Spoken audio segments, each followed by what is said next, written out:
देने के काम हो, चाहे आप प्रार्थना करने के काम हो, चाहे आपका आराधना करने का हो, चाहे आप कुछ भी काम करते हो, इसके पीछे खुदा का रीजन होना चाहिए, परमेश्वर का वचन होना चाहिए, तभी जाके आपको परमेश्वर के वचन की जानकारी होगी। अगर वचन की जानकारी नहीं होगी, परमेश्वर ने, देखो यीशु ने शैतान को हराया कैसे?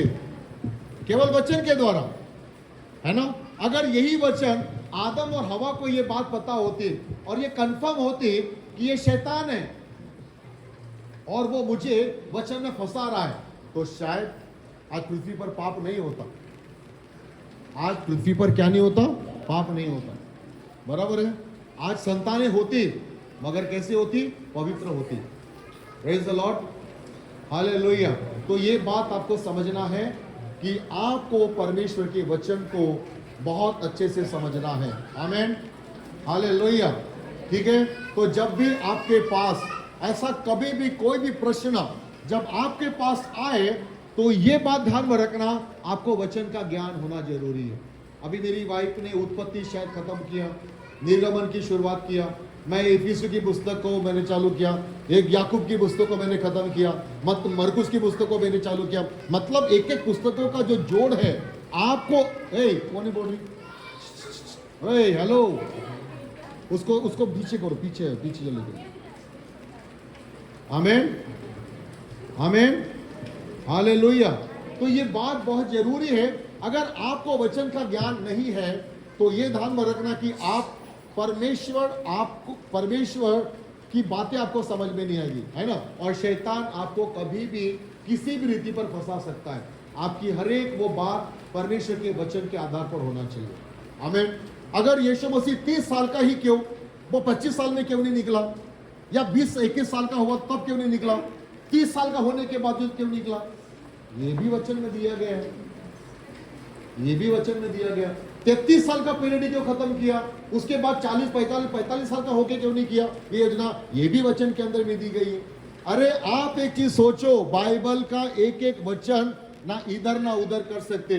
जो यीशु ने जो अपने जीवन में किया, जो 30 साल का, ध्यान में रखो, याजकीय जो सेवा होती है वो 30 साल के बाद ही हो सकती है।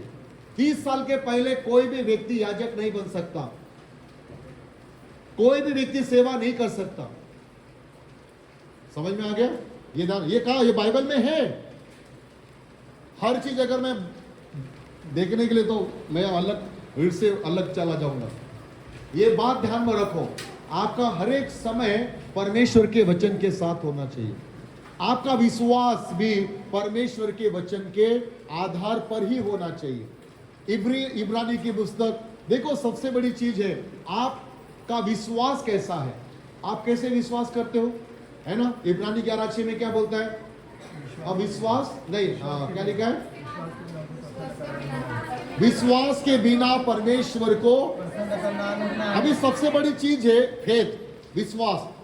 विश्वास के बिना परमेश्वर को पसंद नहीं कर सकते। आप कितनी भी प्रार्थना कर रहे हो, रोज जोर जोर से प्रार्थना करो, रो रो कर प्रार्थना करो, नीचे गिर कर प्रार्थना करो, उल्टा टांग कर प्रार्थना करो, जो भी जैसा भी, मगर अगर परमेश्वर के पास आपकी प्रार्थना ही नहीं जा रही, आपकी प्रार्थना परमेश्वर को प्रसन्न ही नहीं कर रही है, आपकी प्रार्थना का क्या मतलब है?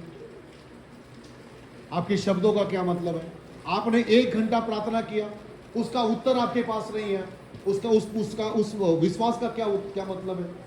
ये बात ध्यान में रखना कि परमेश्वर जैसे आपको विश्वास की बातें सिखाता है ना, विश्वास की बातें, विश्वास की परिभाषाओं को, और विश्वास की सबसे बड़ी परिभाषा कहां लिखी है? अगर आप विश्वास बोलते हो तो विश्वास की सबसे बड़ी परिभाषा क्या है? अब इब्रानी 11:1, अब विश्वास आशा की वस्तुओं का निश्चय, इसका बड़ा, अब विश्वास आशा की वस्तुओं का निश्चय है, और अनदेखी, देखो ध्यान पर रखना, या देखी हुई वस्तु नहीं। सुनो, वचन कहा क्या बोलता है? तुम और हम और हर एक व्यक्ति, आज कई सारे मसीह हो चाहे कोई भी व्यक्ति हो, जो देखते हैं उस पर विश्वास करते हैं, मगर बाइबल बोलती है कि अनदेखा विश्वास, जो बातें नहीं दिखाई देती है उसको विश्वास बोलते हैं। अब आप बोलो, बाइबल बिल्कुल उल्टी है आपके दिमाग से, मेरे दिमाग से। बाइबल बोलती जो देखता है उसको विश्वास करता है, मगर बाइबल ये बोलती है, देखो परमेश्वर को बोलता है तू जो देखता है, तू जो देखती है उस पर तू बिलीव करती है, हाँ ये चीज रखा है, हाँ हाँ ये तो रखा है। जो चीजें नहीं देख सकते, वहां लिखा है अनदेखी वस्तुओं का निश्चय है, अनदेखी वस्तुओं का प्रमाण है। आपको उन बातों पर विश्वास करना है जिसे आपने नहीं देखा, और आपको यह समझना है कि वो मैंने देखा है। आपको वही चीजें देखना है, आमीन। आपको वही बातें देखना है। समझ में आ गया क्या? अगर आप एक बीमारी को देख सकते, आप बीमारी के लक्षणों को अपने शरीर में महसूस कर सकते, मगर बीमारी को देख सकते हो? देख सकते हो? नहीं। बीमारी के लक्षणों को देख सकते हो, मगर बीमारी को नहीं देख सकते कि बीमारी क्या है। टेम्परेचर को आप नहीं देख सकते हो, आपका शरीर गर्म होता है, मगर टेम्परेचर को देख सकते हो? नहीं देख सकते। हाँ, किसी यंत्र के द्वारा आप उसको माप सकते हो कि कितना है, 100 डिग्री है, 102 है, 103 है, बराबर है ना? शरीर की जो अंदर में जो फुंसी हुई है, फोड़ा हुआ है, उसकी जड़ें कहां तक पहुंची है ये आपको पता है? नहीं। जो बातें आप नहीं देख सकते हैं, ठीक है, उस अनदेखी बातों को आपको समझना है, ध्यान में रखो। और बाइबल क्या बोलती है? इब्रानी अपना रोमियो 10:17 में क्या लिखा है? विश्वास सुनने से आता है, और सुनना क्या है? मसीह के वचन। देखो बाइबल कहती है कि जब आप सुनते जाओगे आपके अंदर में विश्वास निर्माण होगा। मगर ये बोलता है कि देखो, विश्वास की परिभाषा तो हम लोग समझ गए, मगर वचन में ये भी दिया गया है ना, मुंह से अंगीकार करना और मन से, बोलो मुंह से क्या करना? अंगीकार करना। क्या करना है? है अंगीकार। अंगीकार क्या करना है? वो बातें जो आपने नहीं देखी है, आप उसे अंगीकार करो और उसे आपके देखने में लेकर आओ कि ये जो मैंने नहीं देखा और वो है। परमेश्वर को देखा? तो फिर आप क्यों आए हो यहां? फिर भी क्यों आए? स्वर्ग देखा? फिर क्यों आप विश्वास करते हो? यीशु को जाते हुए देखा, यीशु को मरते हुए देखा, फिर भी आप विश्वास करते हो? 2 साल से, 5 साल से, मैं भी एक मूर्ख आदमी हूं, 30 साल से विश्वास कर रहा हूं। क्या मैं मूर्ख हूं? हाँ, सोचिए ना, क्या हम लोग मूर्ख हैं? कुछ तो पता होगा। अनदेखी बातों को देखता हुआ चलना। वचन में लिखा है, अब्राहम के पास जब परमेश्वर का वचन गया, वो देश, वो जगह अनदेखी थी, उसे नहीं पता था वो कहां है, कौन सा देश है, कितना दूर है, 1000 है, 2000 किलोमीटर है, 4000 है, कितना है, कितने पहाड़ है, कितने रेगिस्तान है, कितने पेड़ है, कितने प्राणी है, किनसे हिंसक प्राणी है, कुछ नहीं पता। निकला बंदा, अनदेखी चीज है, उस विश्वास के साथ निकला। अब आप सोचो, है ना, ऐसा विश्वास उसने प्रकट किया जैसा मानो उसने देखा हो। आमीन। मानो उसने वो देश देखा हो, मानो उसको कई सारी संतानें हुई हैं।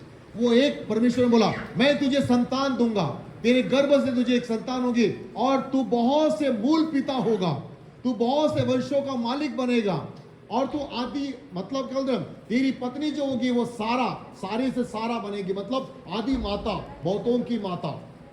Praise the Lord. देखो ध्यान में रखना, जो चीजें नहीं था उसके पीछे चलकर विश्वास को साबित करना, इसी को विश्वास बोलता है।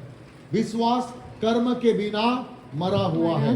विश्वास में क्रिया होना चाहिए। यस, बोलो, विश्वास में क्रिया होना चाहिए। क्रिया, कर्म, विश्वास प्लस कर्म, यस, ठीक है, ये दोनों होंगे तो आपका विश्वास साबित होगा। अगर आप बोलोगे कि विश्वास है मगर कर्म नहीं कर सकता, तो फिर आपका विश्वास प्लस विश्वास कर्म बिना आपका बिल्कुल माइनस में चला जाएगा। आपको एक बात ध्यान में रखना, अगर विश्वास है प्लस कर्म लिखना पड़ेगा, अगर विश्वास है तो कर्म भी करना पड़ेगा कि हाँ ये है, ये होने वाला है। मेरी बात समझ में आ रही है? यस, मेरी बात समझ में आ रही है? आमीन, आमेन, हालेलुया। आपको दोनों बातें जानना, अगर विश्वास है तो क्रिया होनी चाहिए। मुंह से अंगीकार करो, मन से विश्वास करना, मुंह से अंगीकार करना, यीशु ही प्रभु है। बोलो यीशु ही प्रभु है। यीशु ही प्रभु है। और कोई प्रभु है? मेरे लिए तो नहीं है, आपके लिए तो पता नहीं। आमीन, हालेलुया। हर एक बात आपको समझना है कि मैं परमेश्वर की रीति पर किस तरह से आशीषित होते जाऊंगा। ठीक है, आपकी आशीष आपके विश्वास में है और आपका विश्वास आपके कर्मों में छुपा है। अगर आप विश्वास करते हो मगर आप बोलते हो कि मैं तो विश्वास करता हूं, मैं विश्वास नहीं करती हूं, हर संडे जाता हूं, हर संडे जाती भी हूं, है ना, मगर ये कि मैंने आशीष नहीं पाया, नहीं, आपने अभी तक कर्म नहीं किया, आपके अंदर में विश्वास की क्रिया नहीं है। और जब आप विश्वास और प्लस कर्म ये दोनों को साबित करना चालू करोगे, देखो आपके अंदर में, आपके पेट में दर्द है ना, और आप विश्वास करते हैं कि यीशु मेरे पापों के लिए और मेरी बीमारी के लिए कोड़े खाया और उसके कोड़े खाने से मैं चंगा होता हूं। अब आपको इसे कर्म में बदलना है। अब कैसे बदलोगे, है ना? अभी आप सोचो कि आपके पेट के अंदर में क्या चल रहा है नहीं पता, मगर दर्द उठ रहा है, ये लक्षण आपको दिखाई दे रही है। मगर आपको ये ध्यान में रखना, क्या यीशु की जब चंगाई आपके शरीर में आती है क्या दिखाई देती है? नहीं, वो भी दिखाई देती है। अगर वो दिखाई नहीं दे रही है और उसके लक्षण, सुनना से, अगर बीमारी के लक्षण है तो चंगाई के भी लक्षण है। आमीन, हालेलुया। बोलो बीमारी के लक्षण है, जोर से बोलो बीमारी के लक्षण है। बीमारी के लक्षण है। बोलो मैं सुनते हुए भी नहीं सुनता और देखते हुए भी नहीं देखता। हाँ, सुनकर अगर सुनोगे नहीं, देखकर अगर देखोगे नहीं, तो आपको समझ में क्या आएगा? अच्छा मुझे शर्म आती है। बोलो मुझे, मैं सबसे ज्यादा शर्मीला हूं। हाँ, तो फिर बोलो, क्या बोलोगे? हालेलुया। मैंने क्या बताया आपको? यही भूल गया। हाँ, हमें अंधे की वस्तुओं पर विश्वास करना है। हालेलुया। आप बोलो बीमारी के लक्षण हैं तो चंगाई के लक्षण। तो चंगाई के भी लक्षण हैं। यस यस, बोलो बीमारी के लक्षण हैं लक्षण है तो चंगाई के भी लक्षण हैं। तो चंगाई के भी लक्षण है। अगर लक्षण नहीं होते तो यीशु इतने सारे जो चमत्कार किए, ऐसा कभी नहीं होता। ये ध्यान में रखो। हालेलुया। देखो बीमारी है और बीमारी के लक्षण है, क्या उसकी दवाई नहीं है? है ना, उसकी दवाई भी है, उसको प्रयोग किया जाता है। टेम्परेचर अगर बढ़ गया, अगर बुखार बढ़ गया, उसको कम कैसे करना है? तो लोगों ने, ऐसे डॉक्टर से जिन्होंने क्या क्या, वैज्ञानिक क्या क्या वो उन्होंने प्रयोग किया होगा, और उन्होंने एक ऐसी टैबलेट तैयार किया जिसका नाम रखा पैरासीटामोल। वो आप पिला दो, चाहे वो लिक्विड में हो चाहे वो गोली में है, जब आप उसको खाओगे आपका टेम्परेचर ऑटोमेटिक कम होते जाएगा। ठीक है, आप समझ रहे हैं? ध्यान में रखो। देखो वो तो एक गोली है ना, वो किसी चीजों से बनी हुई है, किसी तत्वों से बनी है, मगर जब आप उसके शरीर में लेते हो 100% उसका रिजल्ट आपके अंदर में आता है ना। देखो जो उस बुखार को आपने नहीं देखा, मगर आपके अंदर में उसके लक्षण दिखाई दे रही है, और आपने उस लक्षणों को देखकर वो टैबलेट उठाई और खाया, और आपको पता चला कि इससे पेट दर्द भी खत्म हो गया, इससे मेरा बुखार भी चला गया और आप चंगे हो गए। आमीन। आप समझो, सुनो ध्यान से। अनदेखी चीजें, वो पैरासीटामोल के अंदर में क्या अंदर में है, कितना प्रॉफिटेबल है मेरे शरीर के लिए, कितना अच्छी है, आप कितनी बुरी है, क्या साइड इफेक्ट है, आपने कुछ नहीं देखा, मगर जो लक्षण है उस लक्षण का तोड़ यही है, अगर मुझे बीमारी को खत्म करना है मुझे पैरासीटामोल खाना है। आमीन। एक सोचो, अगर आपके पैरासीटामोल के अंदर में अगर इतनी ताकत है, यीशु के लहू में कितनी ताकत है? यस, बहुत। आमीन। आमीन। हाँ या ना? बोलो हाँ या ना? यस हाँ या ना? यस। आमीन। अगर आप ये कहो ठीक है, चलो लक्षण है, और आप जैसा आपने एक गोली पर विश्वास किया, आप सेम विश्वास आप परमेश्वर के लहू पर कीजिए। यीशु के कोड़े खाने से मैं चंगा होता हूं। यीशु के कोड़े खाने से मैं चंगा होता हूँ। चंगे। Praise the lord. और आप घोषणा करें, मुंह से अंगीकार करें और मन से विश्वास करें कि यीशु के कोड़े खाने से मेरी बीमारी यीशु के नाम से जाती है।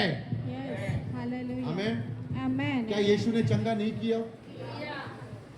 किया ना। क्या यीशु मसीह अभी भी चंगा कर सकता है? हाँ, वो तो नहीं है अभी, है क्या? हमारे बीच में है, वचन में है, वचन दिखा सकते हो?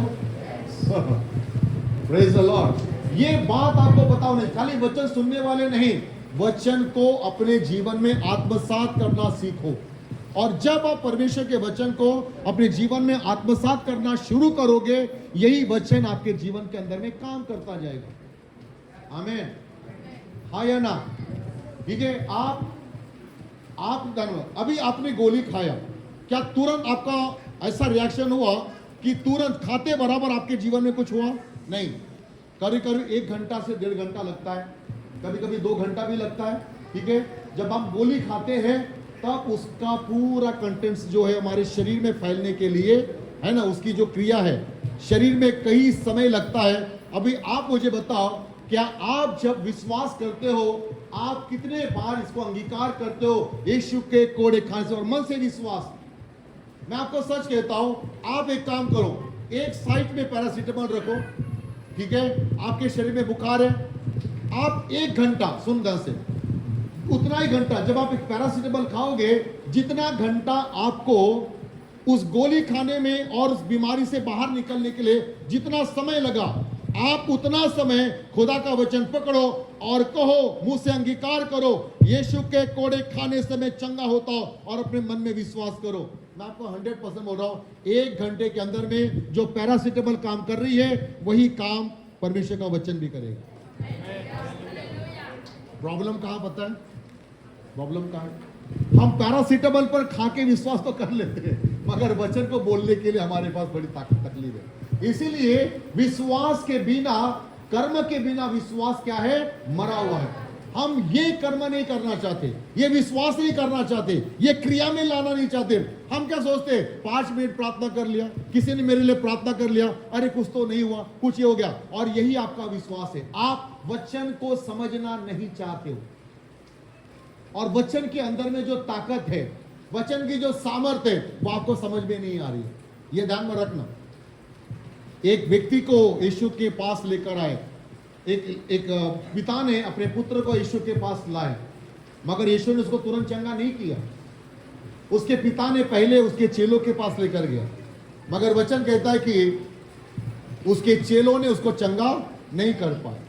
यीशु के पास लाए, और वो भी अविश्वास के साथ। पिता जो था, उसके मन में पूरा अविश्वास भरा था।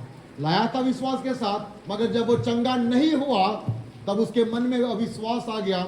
और यीशु के पास लाने के पहले यीशु ने कहा, पहले विश्वास कर, पहले अपने विश्वास की पूर्ति कर, और तब चंगा होगा। वचन में लिखा है, उस पिता ने रिक्वेस्ट किया, हाँ प्रभु, मेरे विश्वास की पूर्ति कर। और जैसा ही उसने विश्वास किया, यीशु ने अद्भुत चमत्कार उसके जीवन में किया। ध्यान में रखो, विश्वास के बिना नहीं। आप विश्वास बोलो, विश्वास लिखो, विश्वास प्लस कर्म। ठीक है। विश्वास और कर्म दोनों साथ होने चाहिए। आपको विश्वास और कर्म कैसे करना चाहिए? आपको विश्वास करना है और आपको अंगीकार करना है। क्या अंगीकार करना है? कि ये वचन मेरे जीवन के अंदर में काम कर रहा है। आप कभी इसको इस्तेमाल करके देखो। चलो इस्तेमाल करके देखो, आपको समझ में आएगा कि जितने समय में पैरासीटामोल ने काम किया, उससे ज्यादा यीशु के वचन ने मेरे जीवन के अंदर में काम कर लिया। हाँ, आप देख लो। चलो एक साधारण बीमारी पकड़ दे, बुखार, बस 1 घंटा आप प्रभु के पास बैठो, 1 घंटा अंगीकार करो मन ही मन में, यीशु के कोड़े खाने से मैं चंगा होता हूं। और ये बोलो नहीं, आपके मन में विश्वास करो। मैं आपको सच कहता हूं, आपका आधे घंटे के अंदर में आपका बुखार छू मंतर होगा, 100%। मगर हम ऐसा नहीं करते, और यही हम लोग इसी बातों में फंस जाते हैं। ठीक है। मैं ये भी नहीं बोल रहा हूं कि तुम्हें हॉस्पिटल नहीं जाना है, मैं ये नहीं बोल रहा तुम्हें गोली नहीं खाना है, मैं आपको ये बोलना चाहता हूं कि जितना समय आपको एक दवाई को पूरा होने के लिए, उसकी प्रोसेस को पूरा होने के लिए 1 से 2 घंटा लगता है, ठीक है, और कभी कभी हो सकता है वो गोली का इंफेक्शन जो है वो आपके शरीर में भी हो सकता है, मगर ये ध्यान में रखना, अगर आप ये कहोगे यीशु के कोड़े खाने से मैं चंगा हो गया, मैं आपको सच कहता हूं, मुझे नहीं लगता कि उसका कोई इंफेक्शन आपके शरीर में होगा। आमीन। इसका कोई रिएक्शन आपके शरीर के अंदर में नहीं होगा। मगर ये ध्यान में रखना, कई बार कोई लोग गोली खाते हैं, हाँ, मगर उसका रिएक्शन हम लोग देख सकते हैं, अरे मेरे को मैंने जैसा ये गोली खाया मेरे शरीर में दाढ़ी निकल के आ गए, मेरे शरीर में खुजली चालू हो गई, मेरे शरीर में वो चालू हो गया। मगर आप ये कहोगे यीशु के कोड़े खाने से मैं चंगा हो गया, मैं आपको सच कहता हूं, ना आपके खुजली आएगी, मगर जो बीमारी आपके शरीर में थी वो चली जाएगी। आमीन, हालेलुया। आप सोचोगे कि आज चंगाई की बातें ना, मैं कुछ बातें करने जा रहा हूं। Hallelujah, praise the Lord. कितने लोग हैं जो प्रभु को देते हैं,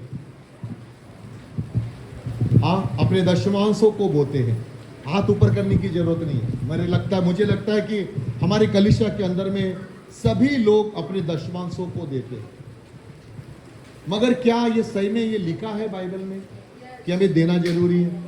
अच्छा, आप कहां से बताओगे? पुराने नियम से? क्या नए नियम में है ये बातें? हाँ, देने की जो बातें हैं, क्या ये नए नियम का विषय है या पुराने नियम का विषय है? हाँ, सही से बोले सब, कोई भी बोल सकता है। ये नए नियम की बातें है या पुराने नियम की? दशमांश देना नए नियम की बातें है या पुराने नियम की? हाँ, बोलिए। यही तो बोल रहा कि वचन नहीं पता होगा तो बड़ी मुश्किल की बात है, ठीक है। इसीलिए तो वचन के बिना तुम्हारा जीवन में कुछ नहीं हो सकता। इसीलिए परमेश्वर का वचन बहुत जरूरी है, तुम्हें पढ़ना है, तुम्हें समझना है। रोज 1 घंटा आपको बाइबल पढ़नी है, एवरी डे आपके अंदर में ये बात होनी चाहिए। हम लोग बताते हैं वो बात तो अलग है, मगर ये ध्यान में रखना, आपको एवरी डे 1 घंटा बाइबल पढ़नी है और उसको समझना है कि क्या लिखा है। Hallelujah, praise the Lord. अगर ये बात कि दशमांश देना ये परमेश्वर की आज्ञा है या केवल परमेश्वर ने लोगों को ये बात बताने के लिए कि भाई तुम दे दो, क्या ये सही है? क्या ये आज्ञा है? चले कुछ बातें हम लोग देख सकते हैं। इसीलिए बोलो, कितने लोग बाइबल पढ़ते? मुझे लगता है कि आधे से ज्यादा बाइबल ही नहीं पढ़ते। हाँ, कितने लोग बाइबल पढ़ते हैं? अगर मैं आपको ये कहूंगा, अगर मैं पास्टर हूं, अगर मैं आपसे ये कहूंगा तुम दशमांश नहीं देते हो, परमेश्वर तुमको नरक में डालने वाला है, क्या ये सही प्रचार है? हाथ ऊपर करो। अगर तुम नहीं दोगे तो तुम्हारा डॉक्टर का बिल बढ़ेगा और तुम्हारी को अंदर में बीमारी आएगी और तुम बीमार हो जाओगे। मेरे परमेश्वर का दशमांश तुम चुरा नहीं सकते हो, तुम बीमार हो जाओगे, तुम्हारा ऐसा होगा वैसा होगा। क्या मैं सही प्रचार कर रहा हूं? हाँ, कहां लिखा है कि मैं सही प्रचार नहीं कर रहा हूं? बताओ बताइए, क्या मैं ये सही प्रचार कर रहा हूं? हाँ, तुम मुझे लूटते हो, तुम मुझे ये ऐसे करते हो, वो करते हो, तुम्हारे सारा चीजें दशमांश खा लिया, ये कर लिया, क्या ये सही है? मैं आपको सच कहता हूं कि कई सारे लोग कलीसियाओं के पास्टरों में मैंने देखा, कुछ ऐसे भी प्रचार होते हैं, है ना, कि वो आत्माओं से प्रेम नहीं करते। हेलो, वो आत्माओं से प्रेम नहीं करते, वो आपको पता है किससे प्रेम करते? हेलो, अपने दशमांशों से कि मेरे कलीसिया के अंदर में कौन लोग दे रहा है, किसके किसके नाम आए हुए हैं, किसके नाम नहीं आए हैं, किसने पिछले महीना में दशमांश नहीं दिया, कौन अभी तक देना शुरू नहीं किया, किसने नहीं दिया, किसने दिया, किसने क्या किया, एक पूरी लिस्ट जारी करते और जिसने नहीं दिया उसके नाम अलग करते, और अगले संडे के दिन उनका विषय होता है आइए हम दशमांश पर बातें करें। मैं बहुत सालों के बाद, शायद मुझे लगता है कि कई वर्षों के बाद मैं इसके विषय में बातें कर रहा हूं। आमीन। तो क्या यह सही प्रचार है कि तुम्हें श्राप मिलेगा, तुम डॉक्टर को ज्यादा फीस दोगे, तुम्हारा सारा पैसा डॉक्टर की दवाइयों में चला जाएगा, तुम कर्ज बाजारी हो जाओगे, तुम्हारा सत्यानाश होगा, तुम्हें खुदा नरक में डाल देगा, वो नरक में जाएगा जो दशमांश नहीं देता है? क्या ये उच्च प्रचार है? कितने लोग सहमत है मेरे प्रचार से? एक भी नहीं। हालेलुया। ये सही है, हमें ऐसा नहीं करना,